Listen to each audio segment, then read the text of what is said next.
For his form, but he's gradually coming back, I think. Curly, who was third in 10:07 in the 100, will be feeling that things are on schedule when you think those World Championships are a long way away. He's got to negotiate the US trials first. Courtney Lindsay, so is he. He's in lane 6, the American. Best of 20.11, but he is a 19.7 performer from Nairobi last year. Wade van Niekerk, the world record holder for 400 metres, his first race of 2025, was talking to his agent last week in the USA, and he said he's playing things very, very steadily because he knows it's a longer season. He ran us 200 metres on a straight track last week in Atlanta in the USA, ran 20.03. Robert Gregory, inside the South African for the USA, the 23-year-old, is a 19.8 performer, that from a couple of years back, 20.2 this season. He won recently in Tokyo in that season's best 2024. Ryan Zeze of France goes in 3, the European Championship silver medalist in the sprint relay from a couple of years back. His parents are from the Ivory Coast, but he's a 19.9 performer in Zeze. That was in La Chaux de Fonds last year, where it's marginally at altitude in Switzerland. Kyrie King goes in 2 for the USA. 20.6 this year, but he too is a 19.9 performer. A lot of these fellas at the moment in the races they've had a little way off their absolute best. He was 6th in Doha. And on the inside, Benjamin Richardson, world under-20 champion in the sprint relay a couple of years back.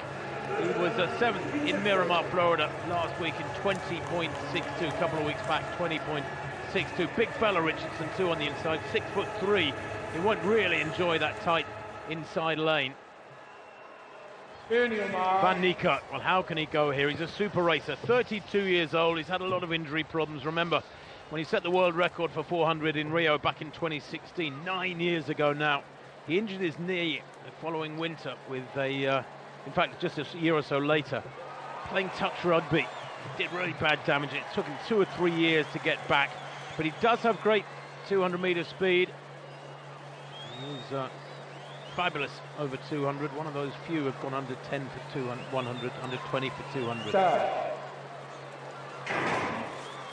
Well, away they go. Not particularly quick out of the blocks there, Van Niekerk in the red. Indeed, Gregory inside him has made up a little bit of ground, but he will come strong later on in the race. Good running, mind you, from Gregory in lane 4. Also great running there too in lane 6 from Courtney Lindsay. Lindsay moving away from them. Nobody coming back at him at the moment. Maybe on the outside. Curly, and also on the outside, Van Boele there gets second place, just ahead of Curly. I think Van Niekerk came through for 4th place. The winning time 20.04 with a marginal following win. But that's a really nice win for Courtney Lindsay. Wow. It was a good lane draw, lane 6. He had nobody to chase, was totally focused on his own job.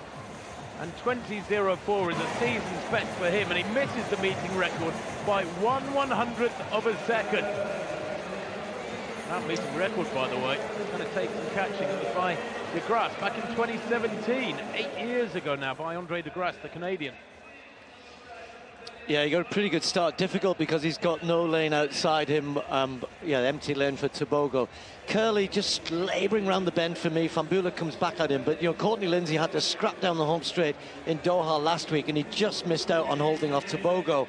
And you can see again here, look at that rocking and rolling. He knew this time, I've got this if I can just hang on till the end, and he does it this time. Van Boele and Curly were charging a little bit, but they'd really not got themselves involved enough at the top of the home straight. Lindsay had run a good bend, gave him